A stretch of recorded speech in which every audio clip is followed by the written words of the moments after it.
E aí, tudo bom? Arthur Lemos aqui em mais um vídeo do nosso canal. E hoje eu vou falar de uma decisão extremamente importante, decisão esta que é uma das principais decisões de consumo, quando não a principal decisão de consumo das famílias brasileiras. Vou falar hoje sobre compra de imóveis.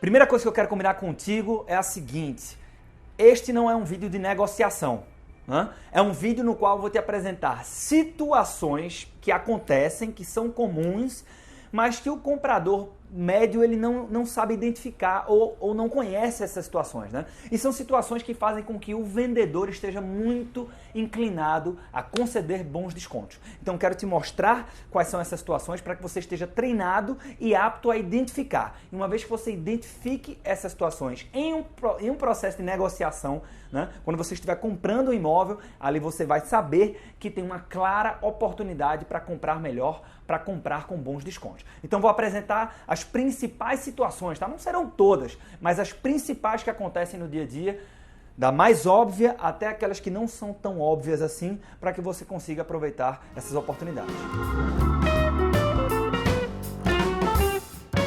Primeira situação que você deve ficar alerta e tentar identificar, né? É a situação onde existe urgência na venda, né? Você vai comprar um imóvel de alguém que vai vender.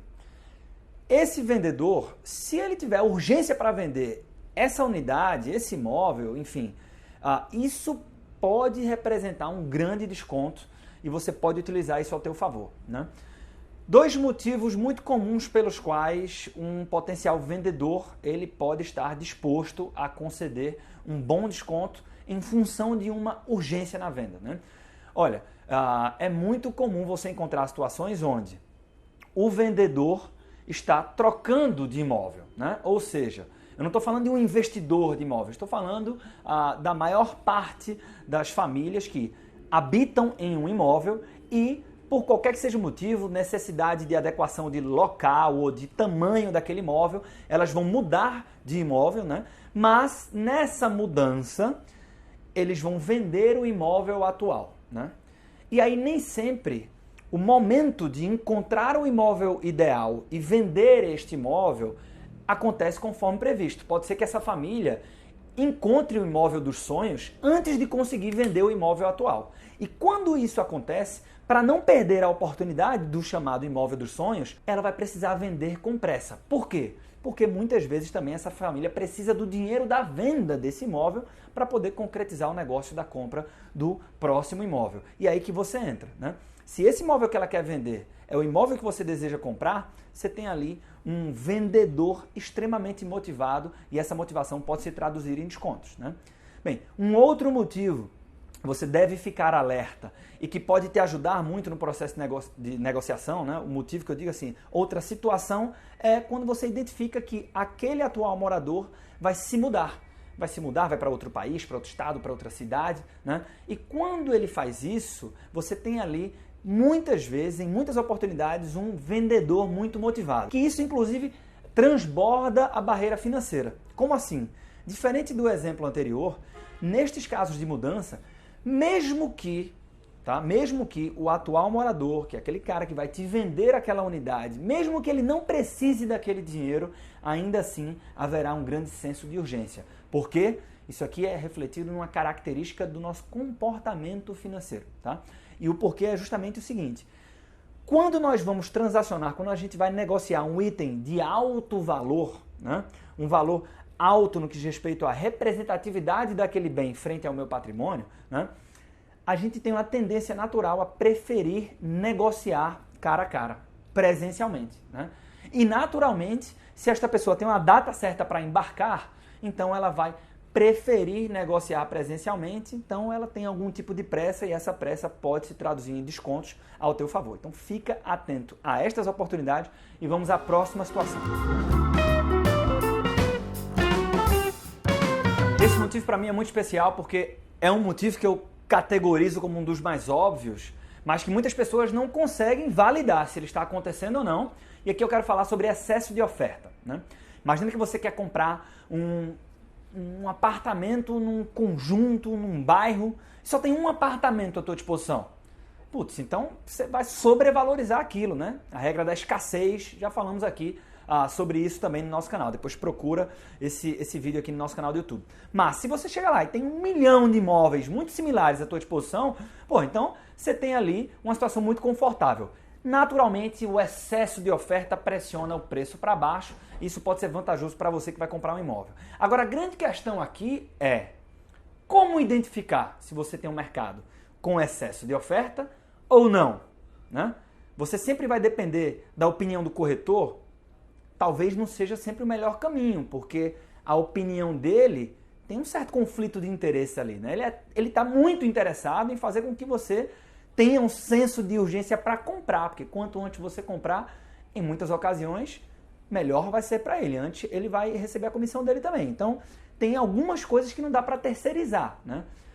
E uma delas é justamente isso, né? Você validar se realmente você tem um mercado com excesso de oferta ou não. Como é que a gente faz isso? Você tem que conhecer 2 métricas, tá? Do setor imobiliário. Uma chama-se volume de lançamentos e outra volume de estoques, né? O que é um lançamento? Acontece sempre que uma incorporadora, por exemplo, traz a mercado um novo imóvel com novas unidades. Então, traz um novo empreendimento com novas unidades, né? E o volume de estoques é justamente a quantidade de imóveis novos ainda não vendidos, né? Quando você confronta essas 2 formações, dependendo dessa combinação, você pode validar que existe um cenário de excesso de oferta. E excesso de oferta normalmente retrata um mercado paralisado, oportunidade de pressionar descontos e obter um bom posicionamento na hora que você for comprar, tá? Essa combinação é a seguinte: sempre que você perceber que tem um mercado com alto nível de estoques e baixo nível de lançamentos, grande chance que a gente tenha um mercado paralisado, tá? E a pergunta, então, é, Arthur, beleza, entendi, faz sentido, mas como é que eu descubro, né? Qual é o volume de estoques, qual é o volume de lançamentos do mercado? É bem mais simples do que você pensa, né? Você vai lá no Google, coloca pesquisa mensal imobiliária, lançamentos, pesquisa mensal imobiliária, estoques. E aí você vai descobrir facilmente, em alguns cliques, quais são esses números, né? Arthur, eu encontrei o número, mas eu não sei se ele é alto ou baixo. Também é fácil, você compara isso com os anos anteriores e aí você vai ter uma base comparativa para identificar como é que está o volume de lançamentos e como é que está o volume de estoques. Com essas informações, aí sim você bate um papo de igual para igual com o teu corretor, né? E aí sim você está preparado para descobrir se o mercado está apto a aceitar grandes descontos porque ele está no momento de excesso de oferta. Sempre que eu falo isso, as pessoas dizem assim, tu vai dar algum tipo de trabalho. Vai, mas esse trabalho vai ser recompensado. Afinal de contas, você está comprando um imóvel, então arregaça as mangas e mãos à obra. Vamos lá então, a próxima situação. Uma terceira situação que pode representar bons descontos para você na hora de comprar um imóvel são os imóveis especiais, né? E algumas subcategorias definem um imóvel especial, né? A primeira delas, quando você perceber que tem um imóvel em desuso, né? Já diria minha mãe, o desuso é pior do que o mau uso. E de fato, o desuso é retratado num imóvel com um aspecto não tão agradável, acabamento que deixa a desejar, etc. Mas o que é que acontece, né? Os compradores, quando vão visitar um imóvel que o acabamento não está bacana, né, porque ele está em desuso, dificilmente ficam animados em fechar aquela compra, né? Por quê? Porque eu não consigo projetar a rotina da minha família naquele imóvel mal acabado. É muito fácil projetar a rotina da minha família com um imóvel limpinho, super bem acabado, etc. Mas o que a gente precisa lembrar é que, muitas vezes, a reforma necessária, sobretudo o custo dessa reforma para deixar aquele imóvel num bom estado, é bem menor do que o desconto que talvez você consiga justamente por ele estar mal acabado, né? Agora, é evidente que, qual a ressalva que eu faço? Tem que ter cuidado para o barato não sair caro, né? Ou seja, vale a visita de um especialista para identificar se eu não tenho a necessidade de fazer reformas estruturais. Aí sim a gente tem que ter cuidado. Mas quando o caso não é esse, ali, normalmente, imóveis mal acabados, em desuso, normalmente representam um bom desconto, né? Uma outra categoria ainda dentro de imóveis especiais são os imóveis de lazer, né? Na categoria anterior, qual é uma grande vantagem? É que o imóvel que não é muito utilizado normalmente não tem um apego emocional muito forte entre o atual proprietário e o imóvel, né? Na categoria de imóveis de lazer, não. Muitas vezes tem um bom apego emocional, mas o que é que a gente precisa perceber? O perfil das famílias muda ao longo do tempo, né? Isso significa dizer que não é incomum olhar para uma família que olha para um ano, o calendário inteiro, passou-se um ano e fala assim, caramba, a gente só usou essa casa de campo, essa casa de praia, 1, 2, 3, 5 vezes no ano. É muito pouco, logo não faz mais sentido manter essa casa, esse imóvel de lazer, né? E nesse momento, essa consciência normalmente desperta o vendedor para a concessão de descontos, né? Por que isso acontece? Quando eu me refiro a mudar o perfil da família, isso acontece quando, por exemplo, as crianças crescem, já não enxergam mais muita diversão naquela programação, naquela casa de praia ou de campo, mudam as programações da família e aí, como eu falei, ela acaba utilizando muito pouco esse imóvel de lazer. Boa oportunidade de desconto para você também. E por fim, imóveis únicos, né? Sempre que um atual proprietário muda muito a estrutura do imóvel, ele acaba tendo dificuldade em encontrar compradores interessados. Por exemplo, tem aqui um empreendimento que o apartamento tem 4 quartos. E o cara derrubou tudo, fez uma super sala e um super quarto. Pois bem, no dia que ele quiser vender isso, vai ser mais difícil encontrar compradores. E mesmo que essa nova configuração com uma super sala e uma super quarto seja perfeita para você, não leva isso à mesa, né? Isso não deve servir como ponto de valorização desse processo de negociação.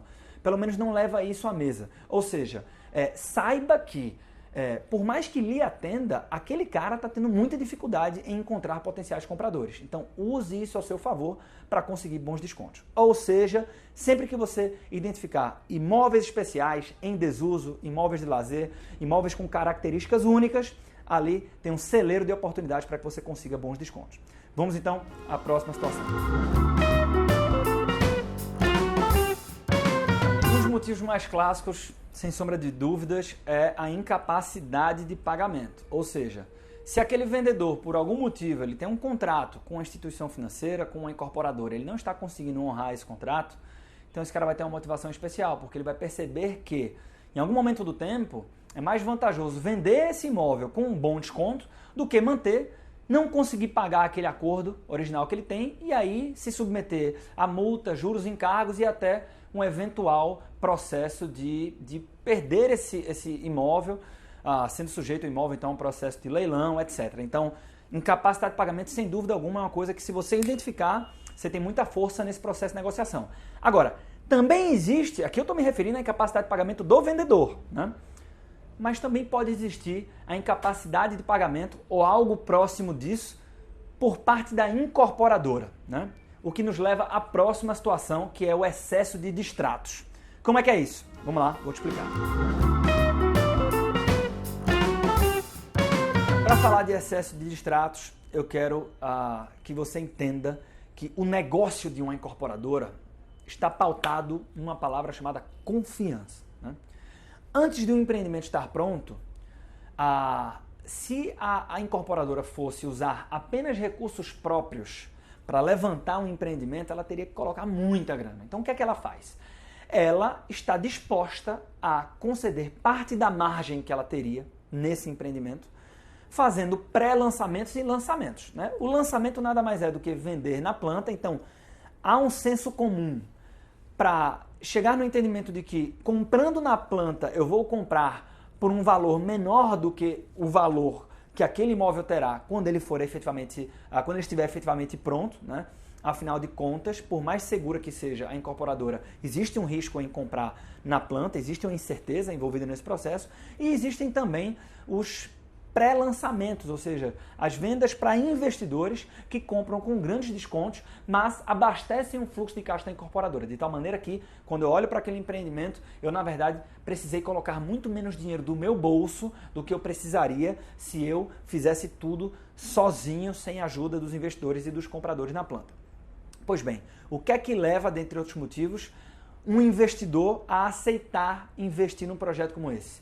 Justamente o nível de confiança, ou seja, enxergar nessa incorporadora a solidez na empresa, solidez no projeto e a confiança no negócio como um todo. Essa história de excesso de distratos, entendendo isso, né? A história do excesso de distratos, ela é evidenciada nessas vendas na planta. Então, como é a sistemática, né? De forma super curta. você vai comprar um apartamento na planta. Então são dois momentos aqui. Você compra, faz um contrato comigo, né? Eu sou incorporadora, estou te apresentando esse projeto, e quando o apartamento ficar pronto daqui a 2, 3, 4 anos, você vai fazer um novo contrato, né? Porque agora você vai pegar aquele saldo devedor, ou seja, você vai tirar o que você pagou no plano de entrada, o que você pagou no plano de entrada você pagou para mim, mas o saldo devedor do teu imóvel você vai fechar agora um contrato com uma instituição financeira. Por que é que eu digo fechar um contrato com instituição financeira? Porque a maior parte das pessoas, quando compram imóveis no Brasil, compram de forma financiada, se não compra à vista, tá? Então, estou me referindo aqui àquela que representa a modalidade da maioria das famílias, né? Ou seja, compras financiadas. Pois bem, agora entenda o seguinte, se o imóvel vai ficar pronto daqui a 2, 3, 4 anos, muita coisa vai acontecer até lá, né? Vai mudar as condições de mercado, taxa de juros, você pode ser empregado numa nova empresa com um salário maior ou você pode até perder o emprego. E essas mudanças podem fazer com que ou eu, incorporadora, ou até você mesmo, cliente, esteja disposto a descontinuar o nosso contrato, ou seja, fazer um distrato, né? Então, vamos lá, um exemplo. Você fechou um acordo comigo, começou a pagar o plano de entrada, mas na hora de transferir essa dívida para uma instituição financeira que vai te submeter a uma nova análise de crédito, teu crédito não foi aprovado. Sei lá, porque você perdeu o emprego, não tem mais renda, né? Ou então existem inclusive casos que o próprio comprador opta pelo distrato, né? Um exemplo é o seguinte, você fechou uma compra na planta comigo, mas daqui a 2, 3, 4 anos, quando o imóvel estava pronto, ou seja, na entrega das chaves, você entendeu que existiam outras oportunidades, outras alternativas, né, com a característica similar, que seriam mais vantajosas, mesmo considerando o pagamento de multas, encargos associadas àquele distrato. Então, nesses casos, o prejuízo para a incorporadora é muito alto. Por quê? Porque boa parte do recebimento previsto nesse contrato acontece justamente na entrega das chaves, né? E aí, por mais que eu vá receber, se você desistir da compra, né, ou se você não tiver crédito suficiente para levar esse contrato adiante, por mais que eu vá receber multas, juros, encargos, etc., eu ainda vou ter que devolver uma parte do que você me pagou nesse plano de entrada e vou ficar com aquele imóvel que já estava vendido, agora ele passa a compor novamente o meu estoque. Então, o prejuízo é muito grande para a incorporadora quando isso acontece. E quando, por qualquer que seja o motivo, eu tenho excessos de distratos, você tem uma incorporadora ali que ela vai estar muito inclinada a conceder descontos, né? Se essa incorporadora não tiver muita robustez financeira, ela vai ficar desesperada para conceder descontos. Aproveite, ou seja, fique antenado para despontar e descobrir oportunidades nas quais você tem excesso de distratos. Isso não é tão incomum assim, sobretudo no mercado de excesso de oferta. A última situação, essa é bem menos óbvia, nem todo mundo percebe quando ela acontece, mas ela tem o poder de trazer grandes descontos. E tem a ver justamente com a percepção de contraste, ou seja, contraste perceptivo, né? Nós tendemos, sempre que você vai avaliar qualquer coisa, a comparar essa coisa aos seus pares.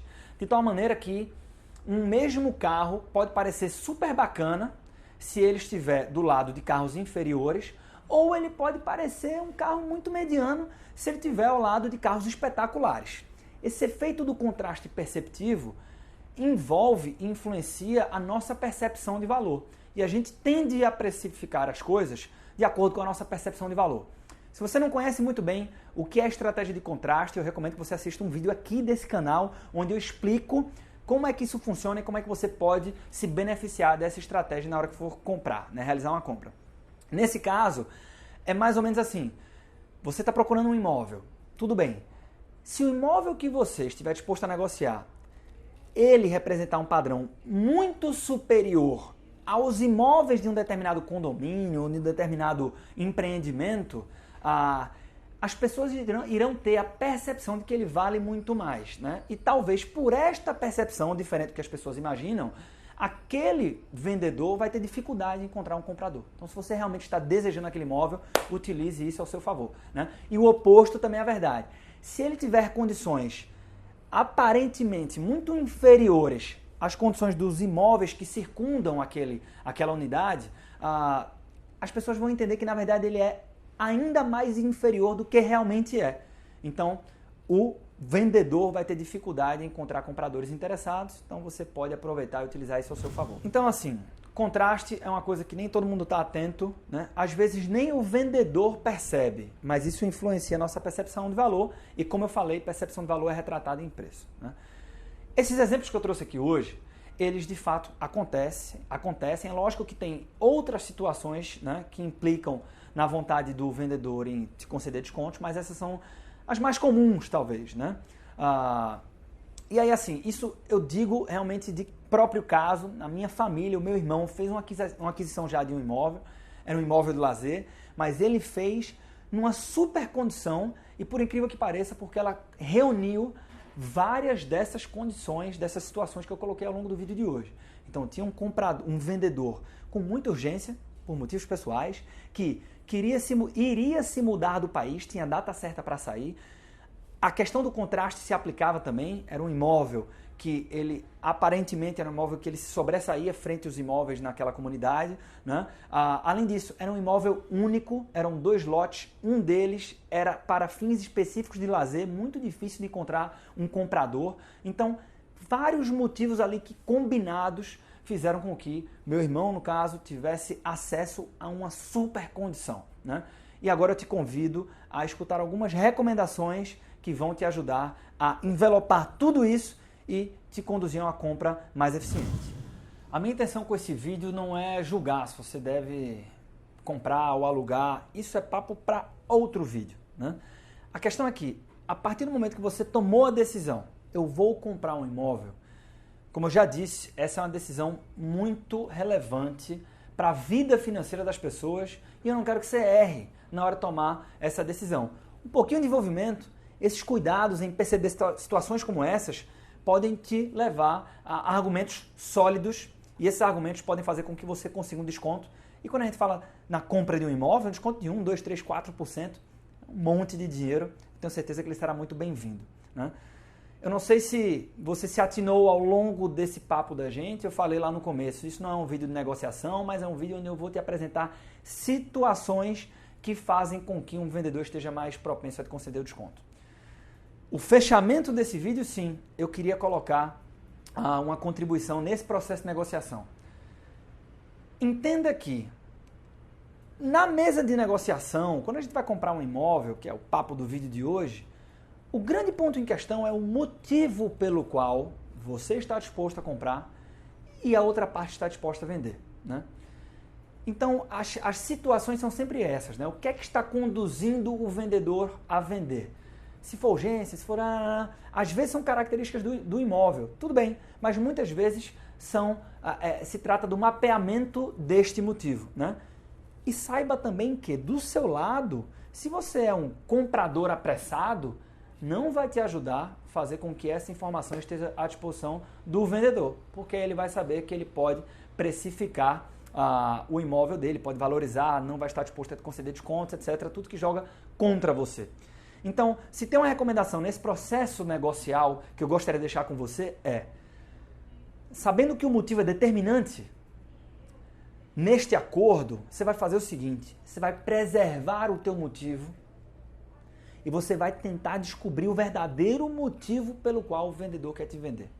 Preservando o seu, estando munido do verdadeiro motivo pelo qual o vendedor quer vender o imóvel, você provavelmente entra mais forte nesse processo negocial e provavelmente você vai fazer um bom acordo. Bem, esse era o vídeo de hoje, essa era a minha contribuição.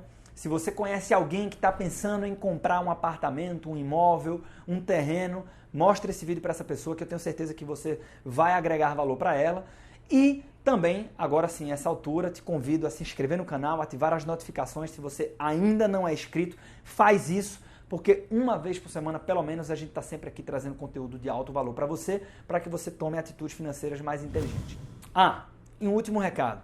Se você é um entusiasta dessa área, ou se você está em qualquer ponta de uma mesa, numa transação que está por vir, você vai comprar, vender ou investir em imóveis, eu te convido a conhecer uma série chamada de Inteligência Imobiliária, que eu lancei lá no podcast Segredos Financeiros. Então, é fácil, vai lá no nosso site empreendedeiro.com ou direto no podcast Segredos Financeiros e uma vez por semana também. São 5 episódios onde eu falo dos cuidados que você deve ter, não só ao comprar, mas como tomar a decisão entre alugar e comprar, como comprar na planta, além de outros assuntos. Fechado? Até a próxima, espero que você tenha aproveitado o vídeo de hoje.